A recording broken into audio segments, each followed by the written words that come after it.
Hi అండి అందరికీ. Welcome to day one. ఈరోజు నా వాయిస్ అందరికీ బాగానే వినిపిస్తుంది అనుకుంటున్నాను. ఇంతకీ ఈరోజు బుక్, పెన్ ఎందుకు తెచ్చుకోమన్నాను? ఈరోజే కాదండి, ఈ 21 డేస్ తెచ్చుకోండి. ఎందుకంటే మీరు విన్న పాయింట్స్‌లో ఎంతో కొంత మీకు ఉపయోగపడే పాయింట్ ఉంటది. ఆ పాయింట్ నేను పాటిస్తే నాకు చాలా బావుంటది అనిపించేది ఉంటది. అలాంటివి అలా విని అలా మర్చిపోకుండా బుక్‌లో రాసుకున్నామనుకోండి గుర్తుంటది. ఎప్పుడైనా రిఫర్ చేసుకోవాలనుకున్నా ఉంటది. ఈరోజు విన్నది కొన్ని రోజులకు మర్చిపోతాం. ఫోన్‌లో మెమరీ ఎక్కువైపోతుందని డిలీట్ చేసేస్తాం. లేకపోతే అది ఏ వీడియోలో చూసామో గుర్తుండదు. ఎందుకా తలకాయ నొప్పంతా? చక్కగా ఒక చోట రాసుకున్నామనుకో, ఎప్పుడు కావాలంటే అప్పుడు ఆ బుక్‌లో రిఫర్ చేసుకోవచ్చు. ఓకేనా? ఇంకొక విషయం గూడా చెప్పాను. యాక్టివ్ పార్టిసిపేషన్ కావాలి అని. ఎందుకు యాక్టివ్ పార్టిసిపేషన్ అంటున్నాను ఫస్ట్ నుంచి? ఎవరైనా గెస్ చేసారా దాని గురించి? ఒక విషయం చెప్పుకుందాం. ఏంటి అంటే, మీరెప్పుడన్నా ఒక విషయం గమనించారా? ఇన్‌స్టాగ్రామ్‌లో కానీ, ఫేస్‌బుక్‌లో కానీ, యూట్యూబ్‌లో కానీ మనం ఆ టాపిక్ గురించి సెర్చ్ చేస్తాం ఈరోజు. ఇంకా ఇప్పుడు మొదలవుద్ది. మొత్తం ఆ టాపిక్ గురించి ఎక్కడ ఏ స్టఫ్ ఉన్నా మొత్తం మన స్క్రోలింగ్‌లోకొచ్చేస్తది. ఇదంతా ఎలా జరుగుతుంది? మనం తయారు చేసుకున్న సిస్టమ్ అలా ఉంది. ఆ సర్వర్ సిస్టమ్ ఏం చేస్తది, ఓకే. వీళ్ళు దీని మీద ఇంట్రెస్ట్‌గా ఉన్నారు. ఈ టాపిక్‌ని వాళ్ళు అస్తమాను సెర్చ్ చేస్తున్నారు అని చెప్పి దానికి రిలేటెడ్ డేటా అంతా తోస్తూ ఉంటది మన ఫోన్‌లోకి. మనం ఏంటి అదే టాపిక్‌ని రకరకాల మనుషులు చెప్పింది వింటూ ఆ టాపిక్ మీద ఇంట్రెస్ట్ పెంచుకుంటూ ఉంటాం. అంతేనా? మనం కనిపెట్టిన సిస్టమే మనకి కావాల్సిందాన్ని అలా పంపిస్తుంది. అలాంటిది దేవుడు కనిపెట్టిన ఈ బాడీ సిస్టమ్‌లో ఇంకెంత యాక్టివ్ మెకానిజం ఉండుండాలి. అవునా? దేవుడు అంతకంటే గొప్ప సిస్టమ్‌ని క్రియేట్ చేశాడు. ఏంటి అంటే, మనం ఈరోజు ఒక ఆలోచన చేస్తాం. అదే ఆలోచన రేపు కూడా చేశామనుకోండి, మన బ్రెయిన్‌లో రెటిక్యులర్ యాక్టివేటింగ్ సిస్టమ్ అని ఉంటది. అదేం చేస్తది అంటే, మన ఆలోచనల్ని, మన చూసే ఫోకస్‌ని అన్నీ వాటి మీదకే మరలుస్తూ ఉంటదనమాట. అలా చేయటం వల్ల ఏంటి అంటే, దాని మీద ఇంట్రెస్ట్ పెరిగిపోద్ది. ఇంకా తెలుసుకోవాలి అని కుతూహలం పెరుగుద్ది. అలా పెరగటం వల్ల ఏం చేస్తాము, దాని గురించి ఎక్కువ రీసెర్చ్ చేస్తాం. రీసెర్చ్ చేయటం వల్ల ఇంకా ఎక్కువ తెలుసుకుంటాం. ఇంకా ఎక్కువ ఇంట్రెస్ట్ పెరుగుద్ది. ఓకేనా? మన లా ఆఫ్ అట్రాక్షన్ అంటాం గదా! ఇదే ఆ లా ఆఫ్ అట్రాక్షన్. మనం ఒక ఆలోచన చేసినప్పుడు యూనివర్స్ పైనుంచి మన సిస్టమ్‌లోకి దానికి సంబంధించినవి పంపిస్తూ ఉంటది. ఓకేనా?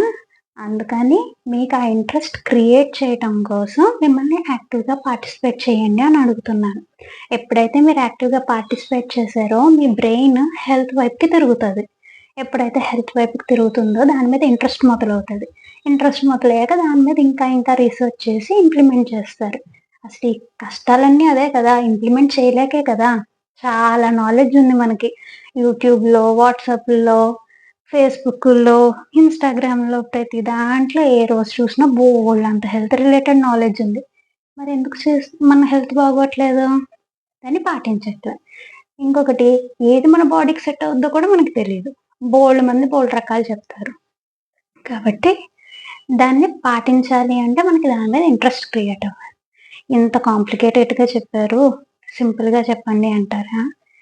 ఇప్పుడు చాలా మందికి శారీస్ అంటే ఇంట్రెస్ట్ ఉంటది. వాళ్ళేం జేస్తారు, ఎప్పుడు శారీస్ గురించి చూస్తూ ఉంటారు.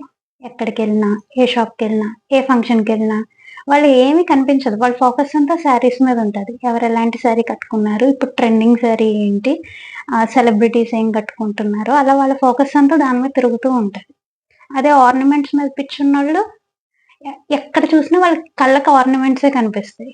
పూజలంటే ఇంట్రెస్ట్ ఉన్నోళ్ళు ఎక్కడ ఏ కొత్త పూజలు జరుగుతున్నాయని దాని మీద ఇంట్రెస్ట్ ఉంటది. అలాగే నేను కొత్తగా డెంటిస్ట్రీ చేరినప్పుడు నాకు అందరి పళ్ళు కనిపిస్తూ ఉండేవి. అదేంటంటే మన బ్రెయిన్ రెటిక్యులర్ సిస్టమ్ అనమాట. మన ఫోకస్‌ని మనం 2, 3 సార్లు ఏదైనా ఒక దాని గురించి ఆలోచిస్తే మన ఫోకస్‌ని దాని మీదకే చేస్తూ ఉంటది. డైవర్ట్ చేస్తూ ఉంటది. అలా మీ ఫోకస్ ఈ 21 డేస్ అయ్యేసరికి మీ ఫోకస్ అంతా హెల్త్ మీదకి డైవర్ట్ అవ్వాలి. అలా డైవర్ట్ అవ్వటానికి చేసే ప్రయత్నమే ఈ యాక్టివ్ పార్టిసిపేషన్. ఇప్పుడు ఇది క్లియర్ అయిందనుకుంటున్నాను. ఓకేనా? సరే. ఈరోజు టాపిక్‌లోకొద్దాం. ఈరోజు టాపిక్ ఆల్రెడీ నిన్న లీక్ చేసేసాను మీకు. Self consciousness. కొంతమంది దాని గురించి కొంచెం చెప్పడానికి ట్రై చేశారు. I appreciate them. Okay. Active participation. ఇంకా తర్వాత టాపిక్‌లోకొద్దాం. టాపిక్‌లోకొచ్చినప్పుడు ఏంటి అంటే సెల్ఫ్ కాన్షియస్‌నెస్. కొంతమందికి తెలిసుంటది. కొంతమందికి తెలియకపోవచ్చు. మన గురించి మనం అవగాహన తెలుసుకోవటం, ఎరుకగా ఉండటం, మనల్ని మనం గమనించుకోవటం. ఇవన్నీ సెల్ఫ్ కాన్షియస్ కిందకే వస్తాయి. సింపుల్‌గా చెప్పాలి అంటే ఇప్పుడు మనం ఒక ఫంక్షన్‌కి వెళ్తున్నాం. ఫంక్షన్‌కెళ్ళి రెడీ అయ్యేటప్పుడు ఏం చేస్తాం? టిప్ టు బాటమ్ ప్రతీదీ మ్యాచింగ్ ఉందా లేదా? మేకప్ సరిపోయిందా లేదా? చూసుకుంటామా? చాలా కాన్షియస్‌గా చూసుకుంటాం. మనం హైలైట్ అవుతామా లేదా? ఎన్ని ఆలోచిస్తాం. అదంతా ఏంటి? కాన్షియస్‌నెస్. మన అపియరెన్స్ మీద మనకుండే కాన్షియస్‌నెస్. అది బాహ్యంగా ఉండేది. సరే ఇవేంటి డైట్‌లు, ఎక్సర్‌సైజ్‌లు చెప్తారు అంటే మేకప్, మ్యాచింగు చెప్తున్నాననుకుంటున్నారా? లేదు లేదు. టాపిక్‌లోకొచ్చేస్తా. ఇలా ప్రతిదాన్ని ఎందుకు అన్వయిస్తున్నాను అంటే, మనం ఏదన్నా ఒకటి తెలుసుకున్నప్పుడు, నేర్చుకున్నప్పుడు మన చుట్టూ ఉన్న సరౌండింగ్స్‌కి లేకపోతే మనం చేసే పనులకి అది అన్వయించుకున్నాం అనుకోండి, ఆ కాన్సెప్ట్ ఎక్కువ రోజులు గుర్తుంటది. బాగా పార్టిసిపేట్ చేస్తాం. బాగా దాన్ని ఇంప్లిమెంట్ చేస్తాం. ఈసారి నుంచి మేకప్ అన్నప్పుడల్లా నేను గుర్తొస్తాను గదా! అలాగా. ఓకేనా? కామెడీ తర్వాత సరే. ఇప్పుడు సెల్ఫ్ కాన్షియస్‌నెస్‌లో 3 కేటగరీస్. ఒకటి కాన్షియస్‌నెస్ ఇన్ ఈటింగ్. ఒకటి కాన్షియస్‌నెస్ ఇన్ డూయింగ్ వర్క్స్. ఇంకొకటి ఇన్నర్ కాన్షియస్‌నెస్. మూడిటి గురించి మనం తెలుసుకుందాం. ఫస్ట్‌ది కాన్షియస్‌నెస్ ఇన్ ఈటింగ్. అంటే మనం తినే తిండిని ఎరుకతో గమనించుకుంటూ తింటాం. అసలు ఇదెందుకు చెప్తున్నారు అనుకుంటున్నారా? మనలో ఎంతమంది తినేటప్పుడు ఫోను చూస్తూనో, టీవీ చూస్తూనో, కబుర్లు చెప్పుకుంటూనో, ఫోను మాట్లాడుతూనో, ఒక్కళ్ళే కూర్చొని తినటం బోరింగ్ అని జెప్పి చాటింగ్ చేసుకుంటూనో ఎంతమంది తింటారు? కొంతమందన్నా ఉండే ఉంటారు కదా! అలా చేయటం వల్ల ఏమవుతుంది అంటే, మనం తిన్న ఫుడ్డు మన ఒంటికి పట్టదు. సరిగ్గా అరగదు. ఓకేనా? అలా జరగటం వల్ల గట్ రిలేటెడ్ అంటే పొట్టకి ఉదరం సంబంధించిన ప్రాబ్లమ్స్ రైజ్ అవుతాయి. ఎప్పుడన్నా తిన్నప్పుడు చక్కగా కూర్చొని పీస్‌ఫుల్‌గా ఏ డిస్ట్రాక్షన్ లేకుండా చక్కగా కూర్చొని చేత్తో దాన్ని ముట్టుకుని, దాన్ని ఆస్వాదిస్తూ ఆహ్లాదంగా తినాలి అంటారు కదా! అలా తినాలి. అలా తిన్నప్పుడు ఏమవుతుంది అంటే, మన బ్రెయిన్‌లో ఆ ఫుడ్‌కి సంబంధించిన డైజెస్ట్ చేయటానికి కావాల్సిన ఎంజైమ్స్ అన్నీ రిలీజ్ అవుతాయి. దానివల్ల మనం తిన్న ఫుడ్డు చక్కగా వంటకు పడతది. హెల్తీగా ఉంటాం. ఓకేనా? ఇంకా కొంతమంది ఫాస్ట్‌గా తినేస్తూ ఉంటారు. ఫాస్ట్‌గా తినటం వల్ల కూడా సరిగ్గా అరగదు. దానివల్ల పొట్టుబ్బరం, ఇండైజెషన్. ఓకేనా? నెమ్మదిగా, ప్రశాంతంగా నమిలి ఏ డిస్ట్రాక్షన్ లేకుండా తినాలి. ఇంకొకటి చాలా ఆందోళనతో ఉన్నప్పుడు, చాలా డిప్రెషన్‌లో ఉన్నప్పుడు అస్సలు తినకూడదు. అలా తిన్నది కూడా మనకి వంటకి పట్టదు. ఇంకా ఆ ఎమోషన్స్ అన్నీ ఇంకా మన బాడీ ఎక్కువ తీసుకుంటూ ఉంటది ఆ టైంలో. అందుకని చెప్పి ఆ టైంలో కూడా మనం తినకూడదు. అలా మనం తినే ఫుడ్ గురించి జాగ్రత్త తీసుకోవాలి. కాన్షియస్‌గా తినాలి అంటే దానర్థం మనం ఫోకస్డ్‌గా తింటాం అంటే తినటం మీదే ఫోకస్ చేసి తినాలి. ఇలా చేయటం వల్ల 20-30% ఆఫ్ గట్ రిలేటెడ్ ఇష్యూస్ అన్నీ క్లియర్ అయిపోతాయి. ఏంటేంటి? ప్రశాంతంగా తింటాం, ఏ డిస్ట్రాక్షన్ లేకుండా తింటాం, చక్కగా నమిలి తినటం. ఇలా చేయటం వల్ల 30% వరకు పొట్టకి సంబంధించి అరుగుదల, జీర్ణం, గ్యాస్, ఎసిడిటీ ఇలాంటికి సంబంధించిన ఇష్యూస్ సాల్వ్ అయిపోతాయి. ఓకేనా? ఈ రోజు నుంచి కాన్షియస్‌గా తినటానికి మీ అందరు రెడీ కదా? ఓకే. నెక్స్ట్ వచ్చేసి consciously doing works. Consciously doing works అంటే ఏమనుకుంటున్నారు? నేను చెప్తా. ఏంటి అంటే మనం చేసే పనుల్ని ఎరుకగా చేయటం. అదేంటండి పనుల్ని ఎరుకగా చేయటం ఏంటి అనుకుంటున్నారా? ఎగ్జాంపుల్ మన లేడీస్ గురించే చెప్పుకుందాం. మనం ఏదన్నా ఒక పనిలోకి దిగామనుకోండి, ఆ పని ఎప్పుడు ఫినిష్ చేసేద్దామా అన్న ఆతృతతోనే ఉంటాం గానీ, మన చేతులెలా పెట్టాం, కాళ్ళెలా పెట్టాం, నడుమెలా పెట్టాం ఏమీ ఆలోచించం. ఇంకలా బండలా ఒక రిమోట్ కంట్రోల్ కార్ ఆపరేట్ చేసే ఓ రోబో ఎలా ఎళ్ళుద్ది, అలా చేసుకుంటూ ఎళ్ళిపోతాం. అవునా? ఇప్పుడు మనం వంట చేస్తున్నాం. ఇలా పెట్టి ఇలా తిప్పుతూ ఉంటాము. తిప్పుతూ ఉన్నప్పుడు మన షోల్డర్ మీద ప్రెషర్ పడతది. చాలా ఇలా ఎత్తి పెడుతూ ఉంటాము. అలా చేస్తాం. మనం కొంచెం సేపటికి ఏమవుతుందంటే గమనించం. ఆ షోల్డర్స్ అలాగే ఉంటాయి. ఎత్తే ఉంటాం. దిగవు. ఏంటంటే అన్‌కాన్షియస్‌గా అలా ఎళ్ళిపోతూ ఉంటామనమాట. సో, అలాంటప్పుడు ఏంటి కాన్షియస్‌గా మనం ఇలా దించుకోవాలి. అప్పుడేంటి అంటే మన షోల్డర్ మీద, నెక్ మీద పడే ప్రెషర్ సగం తగ్గిపోతది. ఇంకొకటి పూజ చేసుకుంటూ ఉంటారు. అది దేవుళ్ళందాలి అని ఇలా ముందుకొంగి చేసుకుంటాం. అది అలా చేసుకుంటూ ఇంక అలాగే ఉండిపోతాం. ముందుకొంగినే చేసుకుంటూ ఉంటాం. మళ్ళా ఎనక్కి మన పొజిషన్‌కి రావాలి అన్న స్పృహ మనకుండదు. దానివల్ల ఏంటి బ్యాక్ పెయిన్స్ స్టార్ట్ అవుతాయి. అంటే ఇవొక్కటే రీజన్స్ అని కాదు. ఇవి కూడా వాటికి హెల్ప్ చేస్తాయి. ఇవి కూడా వన్ ఆఫ్ ద రీజన్స్ అని చెప్తున్నాను. సో, ఇంకా అలా ఫోను, ఫోను ఇలా పట్టుకుంటాం. ఇలా వంగిపోతాం. ఫోనులోకెళ్ళిపోతాం. లేకపోతే కూర్చొని చూస్తే ఫోనులోకెళ్ళిపోతాం. పడుకొని చూస్తే ఇంకా మనకి సంబంధం ఉండదు. ఎలా కూర్చున్నాం? ఎలా పడుకున్నాం? ఏంటి అని ఏమి ఆలోచించకుండా అలా ఫోనులో మునిగిపోతాం. అప్పుడు ఏ బాడీ మీద ఎక్కడ స్ట్రెస్ పడుతుంది? ఏ మజిల్ పట్టేస్తుందో గూడా మనం గమనించం. సో, ఏంటి అంటే ఈ రోజు నుంచి మనం ఏ పనులు చేస్తున్నా అది మన పోస్చర్‌ని ఎక్కడైనా స్ట్రెస్ చేస్తుందా అని గమనించుకోవాలి.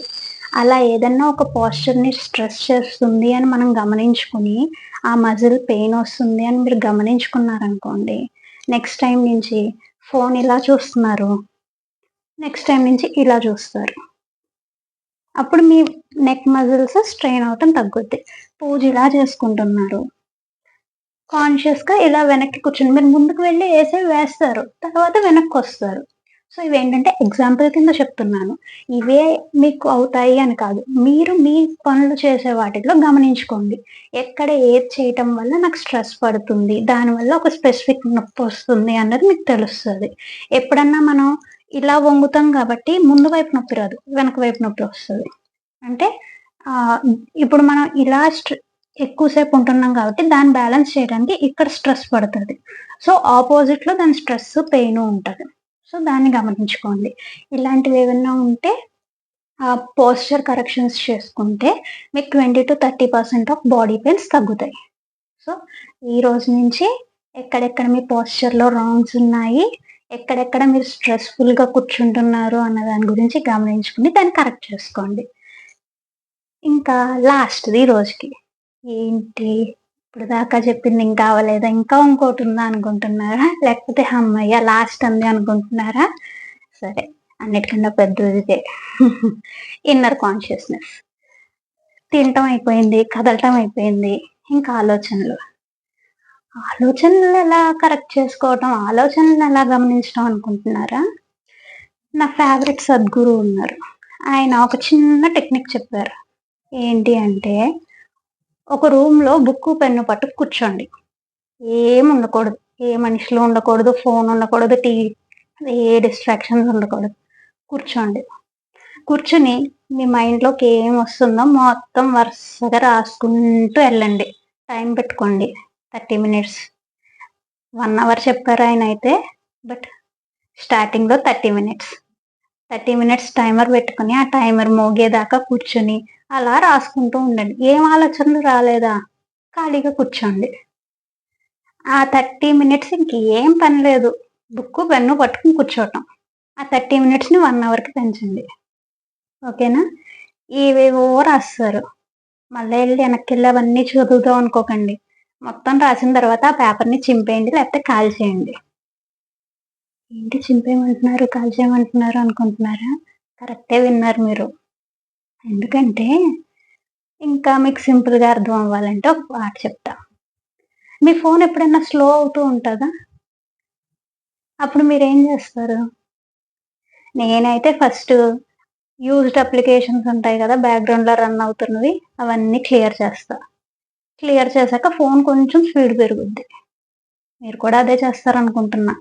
అలా చేసినప్పుడు మన ఫోన్లో మెమరీ ఎలా క్లియర్ అయ్యి ఫాస్ట్ పెరుగుద్దో, రిఫ్రెష్ అవుతుందో, ఇలా చేసినప్పుడు మన బ్రెయిన్ కూడా అలాగే రిఫ్రెష్ అయ్యి ఫాస్ట్ పెరుగుద్ది. బ్రెయిన్ ఒకటే కాదు, మనం మానసికంగా, శారీరకంగా కూడా చాలా యాక్టివ్ అవుతాం. ఎందుకంటే ఆ స్ట్రెస్ బ్రెయిన్లోనే కాదు మన బాడీలో కూడా స్ట్రెస్ అక్యుములేట్ అయిపోతుంది. అక్యూములేట్ అయిపోయి బాడీ పెయిన్స్ కింద లేకపోతే ఏదైనా చిన్న హెల్త్ ఇష్యూ కింద బయటపడుతుంది. సో ఓకేనా, ఈరోజు నుంచి బ్రెయిన్ని క్లియర్ చేద్దాం. ఓకే, అన్యూస్డ్ అప్లికేషన్స్ అన్నీ క్లోజ్ చేసేద్దాం. All the best. రేపు సెకండ్ పార్ట్లో కలుద్దాం.